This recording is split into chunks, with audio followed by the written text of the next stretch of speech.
And we have Javed Rana joining us here on A News. Javed, thank you so much for joining us once again here on A News on this Turkish Diplomacy Show. We have concluded 1 year now. The Syrian war is officially over after 14 years of fighting. The Assad regime was fallen 1 year ago. So what happened in that 1 year time? How do you evaluate the progress that Syria is encountering at the moment?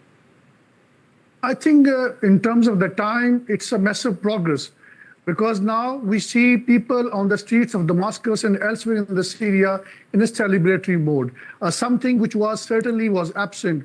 We were witnessing kind of situation a year ago when the rebels were there, when the Syrian, I would say, thugs were there, and they were killing people, and there were torture centers. That situation has now altogether changed.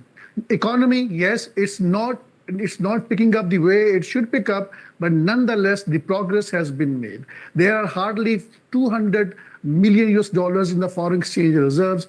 Yes, this is an economy which needs lot of help from outside Syria. But look at what people have achieved. People have achieved the hope, something which has been missing for last not 14 years, but in fact last 50, 60 years, when this Assad regime and before that his father's regime, dictatorial regimes, they've been suppressing people, the majority of the people. You know, the majority of the people were the Sunni, around about 87%, 80 to 87%. They were being suppressed over the course of the decades. Now, what we are seeing on the ground, that the different factions, different minority groups, they all, by and large, they enjoy freedom. This was something which was badly missing. Yes, there has been many skirmishes, there have been clashes during last 1 year, but those were largely politically motivated. Now, the bigger challenge is how to reconstruct Syrian economy, how to reconstruct the infrastructure.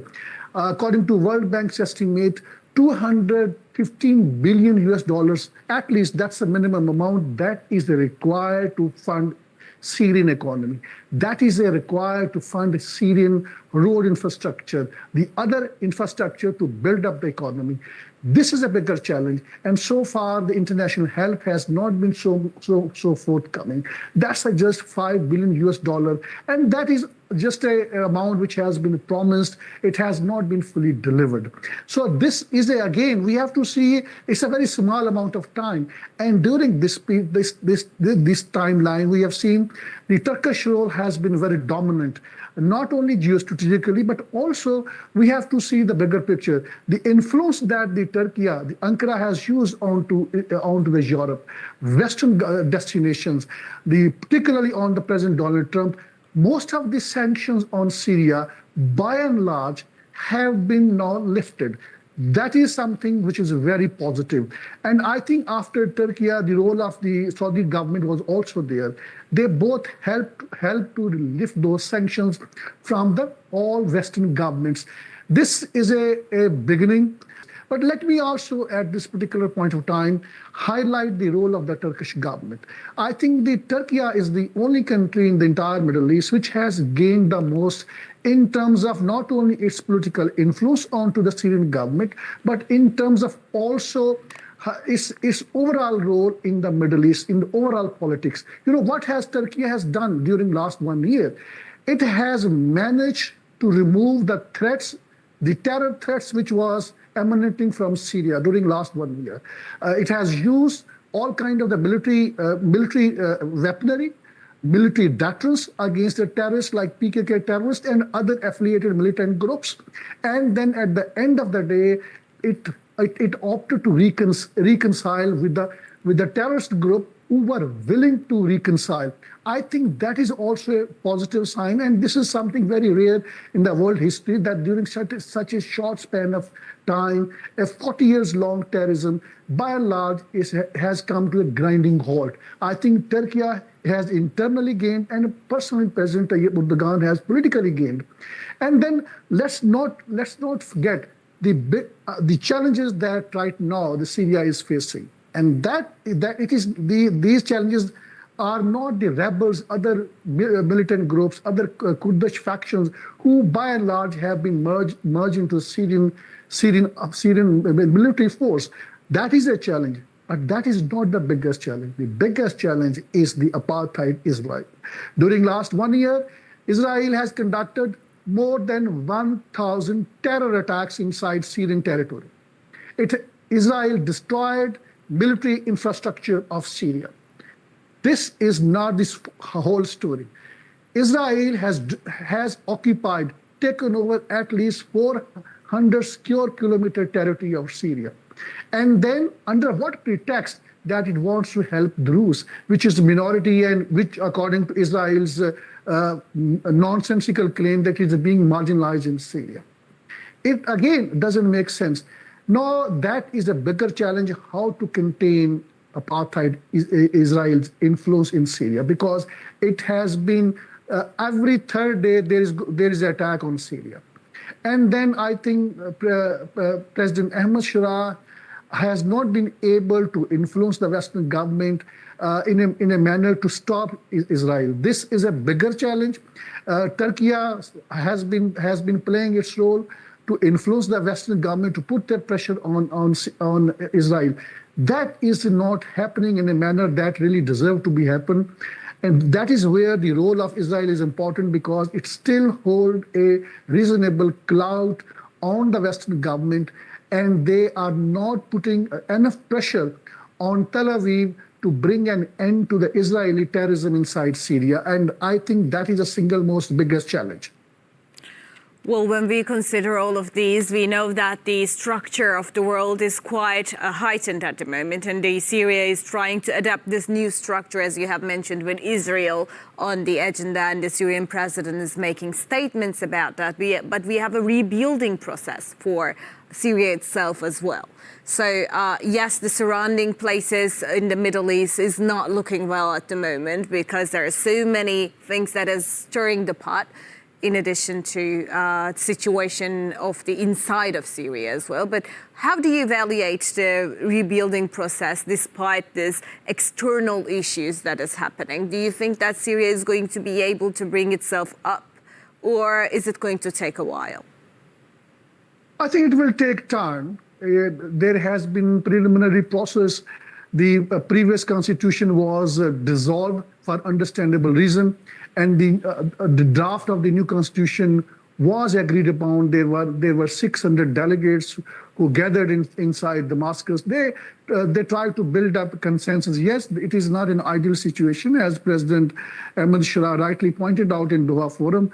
But again, by and large, I think the consensus exists in Syria. And then there have been preliminary phase of the elections. I won't call it a parliamentary election, but at least some structure of constitutional framework has been put in place. Now, there cannot be a genuine general elections in Syria as long as all Syrian returns back to their homeland. That is a part of it. And apart from that, I think a country which has been ravaged, which has been destroyed by the infighting, by the civil war, and it's a constitutional structure, it's a legal structure, it's a social fabric. Its entire structure has been built up in a manner where there has not been any example of a free and fair elections, because Assad regime has been holding the people at gunpoint. Now I think it will certainly take time to go for the registration of the voters, to build up a kind of a mechanism, to build up an independent election commission, and only then Syria would be in a position where they can hold an independent elections. Then this is a very challenging phase. And let's not forget that the threat of the so-called Daesh, this so-called Islamic State, is still there. It has been weakened. It has not fully diminished. And it is a challenge for the Ahmed Shara government. That's just part of it. And then the good thing is also that the Americans have their skeleton staff, the military staff inside Syria, but by and large, the US has withdrawn from Syria. Now, that is just something which Israel didn't want to happen. The reason being was quite simple. Israel knows that had there been there been a grown presence of U.S. military inside Syria, that would have been, according to the Syrian, according to the Israel's point of view, that would have been a kind of a deterrence to the Turkish military presence inside Syria. Now, again, because somehow the other, Israel is a quite scared of Turkish military and Turkish influence inside Syria. This is a problematic area. I think this is the reason that Netanyahu picked up this issue with Donald Trump when he met with him in Washington not long ago. So I think this is a geostrategic politics which has been unfolding. But my understanding of the situation is that at the end of the day, Turkey as a military will have to militarily intervene to stop this military aggression of Israel in the southwest of Syria. This is a bigger challenge. And as long as that challenge is not addressed, I think the very desire of a reconstruction of the Syria would not be fulfilled in a manner that it really deserved. Again, the point that I had early on made that yes, there has been a lot of pledges for the reconstruction of Syria, but those pledges are not being met. And 215 billion US dollar is a big money. Who's going to fund that money? This will happen over the period of time. It's not over the period of years, but it may take over the course of decades. So for that to happen, I think that is something which we can think of. Syria will have to build up its own economy. People will have to invest in Syria. The foreign countries will have to invest in Syria. But again, for that to happen, I think the bigger challenge for the Syrian government right now is to create an impression, to create optics inside Syria that it is a safe. There are no terrorist group anymore in Syria. There is no rebel resistance in any part of the Syria.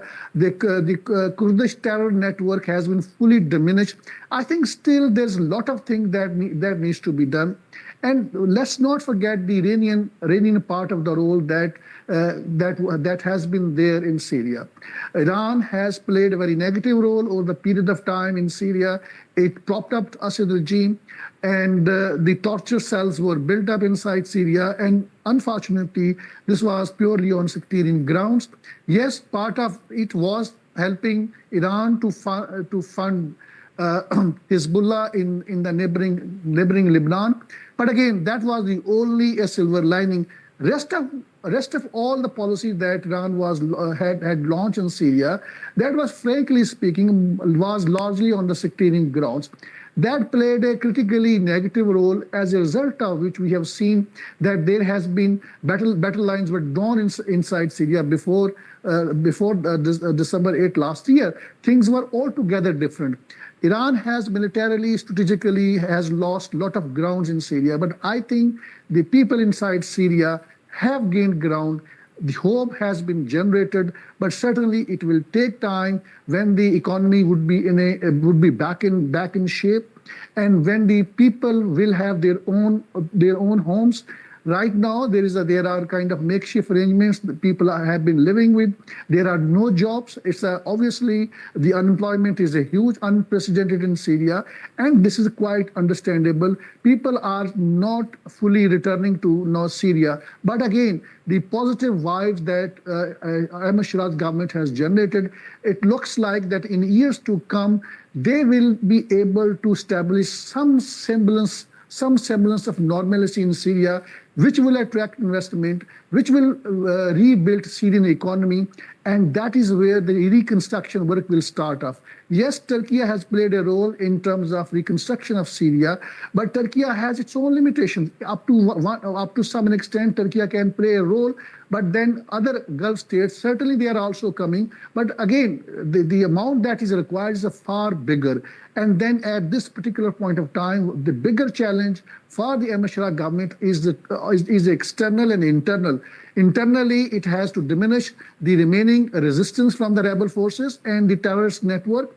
And externally, I think it has to use its clout onto the Western government through Turkey, to Saudi Arabia, and other Gulf states to make it sure that Israel not only stops occupying more and more territory inside Syria, but also it withdraws the 400 square kilometer, at least 400 square kilometer, the territory that Israel has occupied. I'm not talking about Golan Heights because that is a 1200 square kilometer territory which Israel occupied back in 1967. But again, we have, the situation has gone from bad to the worst, where now Israel every next day, they have been occupying more and more territory with more terrorist attack inside Syria.